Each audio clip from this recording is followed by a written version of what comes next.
مسلمانوں کو ہندوؤں کے اس غلبے سے بچانے کے لیے ایک شرط لازم یہ تھی کہ مسلمان ایک جماعت کے جھنڈے تلے جمع ہوں، ورنہ ان کی کوئی سیاسی حیثیت نہیں۔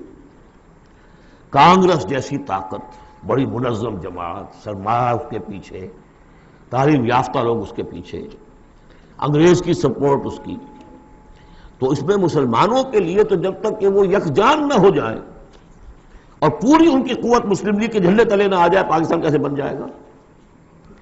اور یہ معلوم تھا کہ چاہے اصل تو محرک ہمارا یہی ہے کہ دباؤ سے بچ جائیں ہم، ان ہندوؤں کے دباؤ سے، ثقافتی، مذہبی، لسانی دباؤ سے، معاشی دباؤ سے بچ جائیں، لیکن یہ ہے کہ مسلمانوں کو یکجا کرنے کے لیے ایک نعرہ لگا، پاکستان کا مطلب کیا؟ لا الہ الا اللہ۔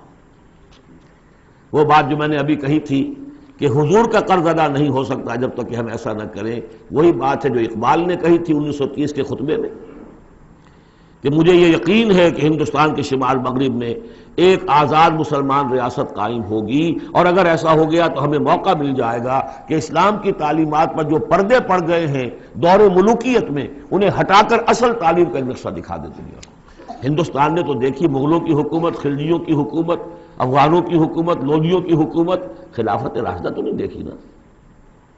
ہم چاہتے ہیں پاکستان میں وہ نظام قائم کریں، یہی قائد اعظم نے کہا تھا۔ پاکستان اس لیے چاہتے ہیں کہ اسلام کے اصول حریت و اخوت و مساوات کی ایک عملی نمونہ دنیا کے سامنے پیش کریں۔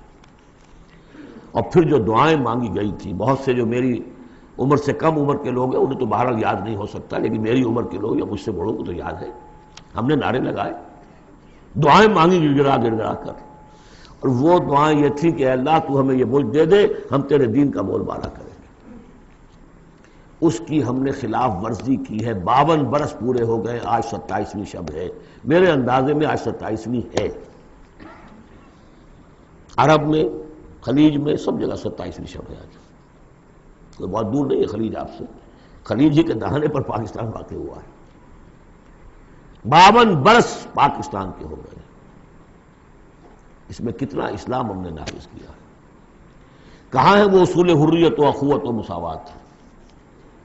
وہی سودی نظام، وہی جاگیرداری نظام، خواجہ از خون رگے مزدور سازد لال ناب، از جفائے دہ خدایاں کشت دہ کانا خراب، انقلاب ہے انقلاب۔ یہ اقبال کہتا ہوا مر گیا۔ سرمایہ دار نے مزدور کے رگوں سے سرخ خون کشید کر کے شراب بنائی ہے جسے وہ شام کو بیٹھ کر پیتا ہے، اور زمیندار اور جاگیردار وہ کسانوں کی جو محنت کا اور خون پسینے کی کمائیوں سے وہ عیش کرتے۔ انقلاب انقلاب، لیکن وہ 52 برس ہو گئے انقلاب تو نہیں آئے، وہی نظام۔ گویا کہ ہم نے اللہ سے بد عہدی کی، اس بد عہدی کی سزا کیا ہے؟ نفاق ہم پر مسلط کر دیا گیا۔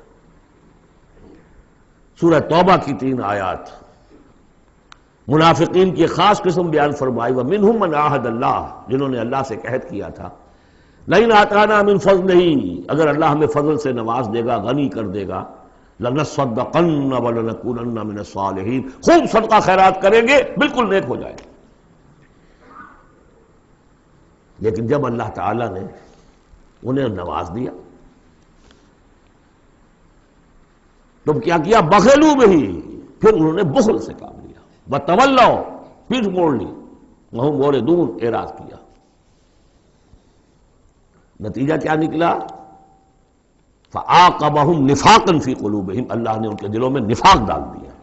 اور نفاق وہ بیماری ہے، قرآن میں کہا گیا ہے ان المنافقین فی الدرک الاسفل من النار، جہنم کے سب سے نچلے طبقے میں، وہی جو اشد العذاب، یوم القیامت یردون الی اشد العذاب، اگر پورے دین پر کاربند نہیں ہوگے تو قیامت کے دن شدید ترین عذاب میں جھونکے جاؤ۔ ان المنافقین فی الدرک الاسفل من النار، اور منافقین کے بارے میں ہم نے سورہ توبہ میں بھی آیت پڑھ لی، سورہ منافقون میں بھی پڑھ لی۔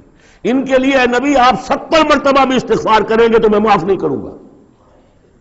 استغفر لهم او لا تستغفر لهم ان تستغفر لهم 70 مرة لن يغفر اللہ لهم۔ اس نفاق کی 3 شکلیں ہیں۔ نفاق باہمی، وہ ایک قوم ایک نہیں رہی، اب ڈھونڈ اب اس کو چراغ رخ زیبا لے کر اب وہ قومیتوں میں تحلیل ہو گئی، عصبیتیں، ایتھنک، لنگوسٹک، پروونشل قوم کہاں ہے؟ تحلیل نفاق باہمی، ایک نفاق کردار جو حضور نے فرمایا کہ تین نشانیاں ہیں منافق کی، اگر تینوں چیزیں ہوں تو وہ کٹر منافق ہے، خواہ نماز پڑھتا ہو، روزہ رکھتا ہو اور اپنے آپ کو مسلمان سمجھتا ہو۔ بخاری کی اور مسلم کی روایت ہے، جب بولے جھوٹ بولے، جب وعدہ کرے خلاف ورزی کرے، اور جب کہیں امین بنا دیا جائے تو خیانت کرے۔ اپنے معاشرے کو دیکھ لیجئے، میں تو یہ سمجھتا ہوں کہ جو جتنا بڑا ہے یہاں اتنا ہی بڑا جھوٹا، اتنا ہی بڑا وعدہ خلاف اور اتنا ہی بڑا خائن ہے۔ اب تو اربوں کے معاملے ہوتے ہیں، وہ خیانت جو ہے وہ کچھ سینکڑوں ہزاروں کی اب نہیں ہے، ملین اور بلین کا معاملہ، اللہ ماشاءاللہ، سوائے اس کے جو اللہ تعالیٰ نے کوئی، لیکن یہ کہ وہ ایکسیپشنز ہیں۔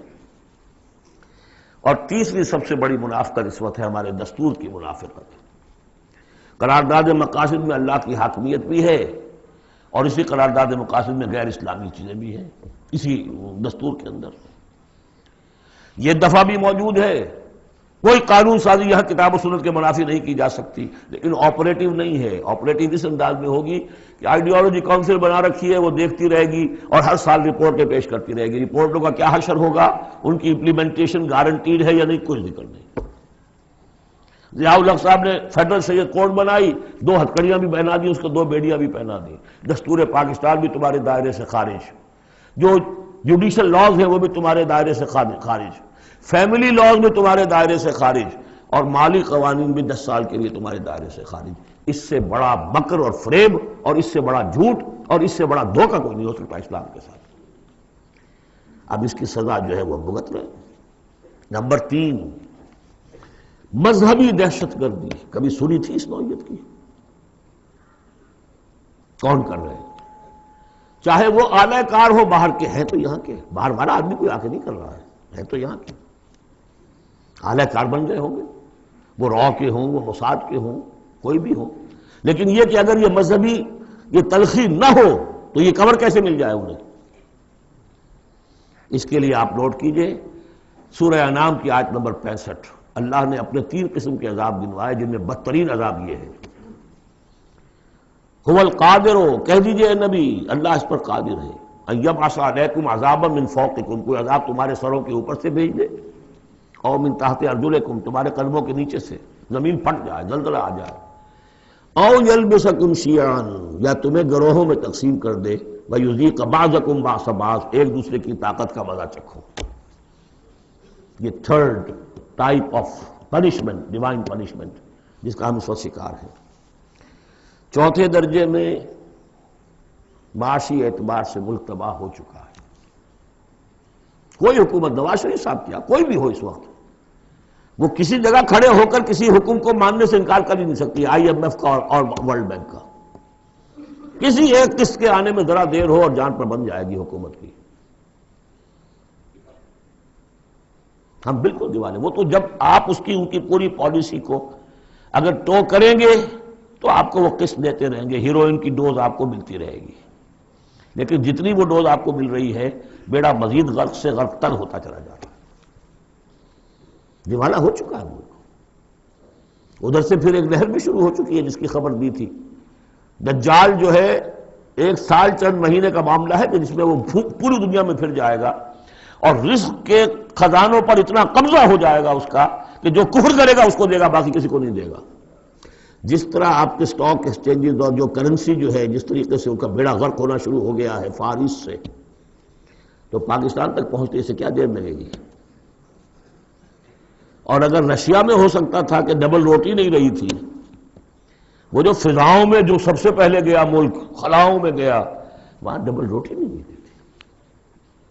وہاں ایک بوڑھی عورت کا فوٹو میں نے دیکھا تھا، شدید ترین سردی میں اپنا پل اوور دے رہی ہے ایک مچھلی لینے کے لیے۔ یہ حال ہوا اس ملک کا۔ ہمارا جو حال ہوگا اس کو اچھی طرح سمجھ لیجئے۔ یہ جو سورہ سبا کی آیت میں نے سنائی تھی، لَقَدْ كَانَ لِسَبَإٍ فِي مَسْكَنِهِمْ آیَةٌ، سبا قوم سبا میں بھی اللہ نے فرمایا ان کے وطن میں ہم نے ایک نشانی رکھی تھی، جنتان عن یمین و شمال، 2 جنتیں دی تھی ہم نے۔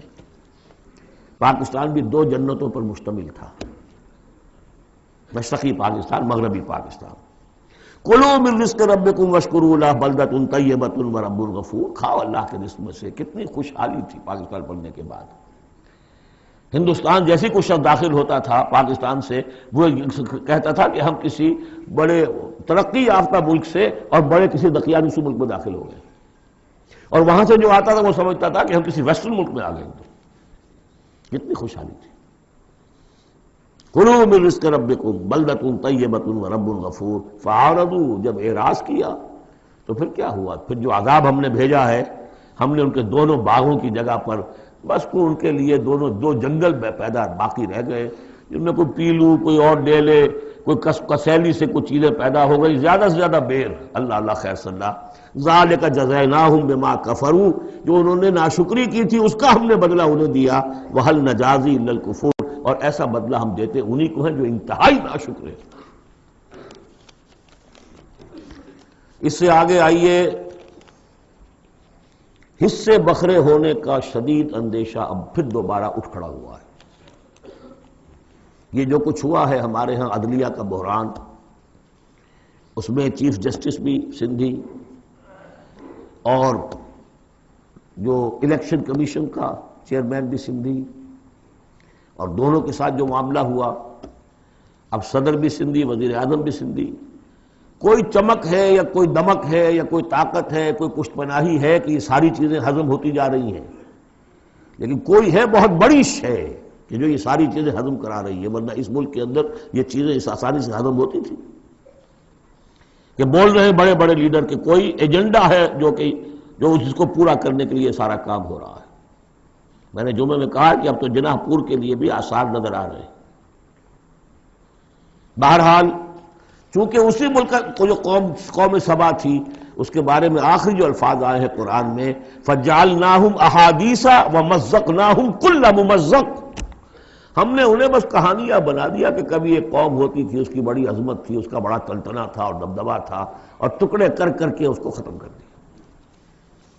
وہ حصے بکھرے ہونے کا معاملہ پھر، بلکہ نسیہ منسیہ ہونے کا، جیسا کہ میں نے جمعے میں عرض کیا تھا، اس صدی میں دو عظیم مملکتیں، عظیم سلطنتیں نسیہ منسیہ ہو گئی۔ دی گریٹ آٹومان امپائر، پہلی جنگ عظیم کے بعد vanished from the map of the world. The great U S S R, اب کبھی طالب علم ڈھونڈا کریں گے کہاں کہاں ہوتی تھی یو ایس ایس آر۔ زمین رہتی ہے، نام بدل جاتے ہیں، آئیڈینٹی بدل جاتی ہے۔ اور اس کے لیے خاص طور پر نوٹ کر لیجئے، عالمی سیاست کے حالات اب جدھر جا رہے ہیں۔ بے نظیر بھٹو اگرچہ ظاہر بات ہے وہ اپوزیشن میں ہے اور اس وقت وہ زخم خوردہ بھی ہیں، لیکن جو باتیں وہ سیاسی انداز کی کرتی ہیں، اور خاص طور پر جب اسی کی تائید میں دوسرے لوگ بھی جو ان کا سیاست سے تعلق ہے، قاضی حسین احمد صاحب بھی کہہ رہے ہیں کوئی ایجنڈا ہے جس کو پورا کرنے کے لیے، اور اس وقت چاہتا ہے امریکہ کہ پاکستان کو بالکل تابع کر کے بھارت کے، اور اس کے لیے کوئی علیحدہ سے کوئی اس کی حیثیت نہ باقی رہ جائے، اس لیے کہ بھارت ہی واحد ملک اب اس علاقے میں رہ گیا ہے کہ جس کو وہ پراپ اپ کر سکتا ہے چائنا کے خلاف، اور کوئی ہے نہیں۔ اور چائنا ایک بہت بڑا تھورن ہے ابھی آن دی سائڈ آف امریکہ، یا جو بھی نیو ورلڈ آرڈر ہے۔ اور اب جو خاص طور پر بھارت میں بی جے پی جس طرح ابھر کر آ رہی ہے، جان لیجئے کہ ان کا پہلا اوپن ڈکلیئرڈ جو ان کا ایم ہے ٹو انڈو پارٹیشن۔ میں جتنا کچھ وہاں کے حالات سے واقف ہوں، بھارت کے مسلمانوں کو کوئی اندیشہ نہیں ہونا چاہیے ان سے۔ پہلا ٹارگٹ انہوں نے بنانا ہے اس پارٹیشن کو ختم کرنا۔ ان کی گو ماتا کے ٹکڑے ہوئے ان کے یہاں مذہبیت اور کیا ہے، ان کا کوئی نظام نہیں، کوئی قانون نہیں، ان کی روایات ہے، تہذیب ہے، کلچر ہے، لیکن پارٹیشن کے خلاف وہ کھلم کھلا ہے، ٹو انڈو اٹ۔ اور اس کی صورتحال جو ہے اب اس کے لیے فضا بہت ہموار ہو رہی ہے۔ یہ تو میں نے آپ کو بتایا ہے قرآن اور سنت کے مختلف حوالوں سے کہ اس وقت پاکستان کی خصوصی حیثیت کیا ہے۔ ایک چند پہلوؤں سے اور دیکھ لیجئے، یہ other side of the picture ہے۔ 400 سال کی تجدیدی مساعی ہمارے پشت پر ہے۔ 1000 سال تک سارے مجددین امت عالم عرب میں پیدا ہوئے۔